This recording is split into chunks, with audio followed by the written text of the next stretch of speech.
Cesar, where are you from? I'm from Spain, from Europe. First time here. Yeah, first time. So why are you here? Because we wanted to have alternative suppliers for some equipment that we need in our plant in Spain. We are looking for good suppliers in China. Made in China is different. Oh, it means high quality, good price. Top quality, good service in Europe, and good price. Where are you from? From South Africa. So specifically, what do you do? We are producers of copper and brass, so we have a manufacturing facility. When you are looking for the suppliers, which part do you value the most? For example, like the price, quality, and someone even said the personality of the sales. I think it's a combination of all of that. Obviously, when you meet somebody for the first time on a stand, you've got no idea what their capabilities are. So usually what we do is we look at product range, we look at MOQs, then we test pricing, then we'll probably place a small order to qualify the supplier and see how the relationship goes in terms of administration, feedback, speed of feedback, if there's a problem or a challenge, how easily is it addressed, and all of those criteria will determine whether this is potentially a long-term supplier or not. A good number of years ago, I saw the name tag of one of the salespeople, and it was the same name as my daughter in South Africa. And I started talking to the lady and I said, by the way, you've got the same name as my daughter. They are now our biggest aluminium supplier. I'm from Bahrain. So what do you do? I work in procurement and for a company which is a rolling mill, aluminium rolling mill.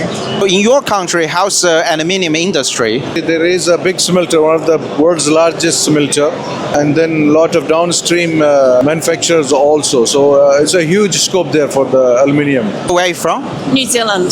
We're an aluminium supplier of systems. We have our own extrusion presses and we sell to the market. We're one of New Zealand's top leading aluminium manufacturers. How many Chinese suppliers do you have currently? So for our extrusion, we manufacture in New Zealand. So on that side of it, we don't have any Chinese suppliers. But on our rolled and plate product that we import, we probably have about a good 10 to 15 suppliers. What do you think of this exhibition, Aluminium China? Very interesting. A lot going on. Very busy. I'm from Innoval Technology in the United Kingdom. So what do you think of this show this year? It's very exciting, a lot of buzz, a lot of people. So in the raw material industry, what is the position of Made in China? I think it's very respected, and I see a lot of the producers in China diversifying into different application sectors and coming up with new products for electric vehicles and for clean tech and some really exciting growth areas for the industry. I'm from Switzerland. We have some companies that are looking into new materials. One of our companies is looking into copper, so I was just at the copper part.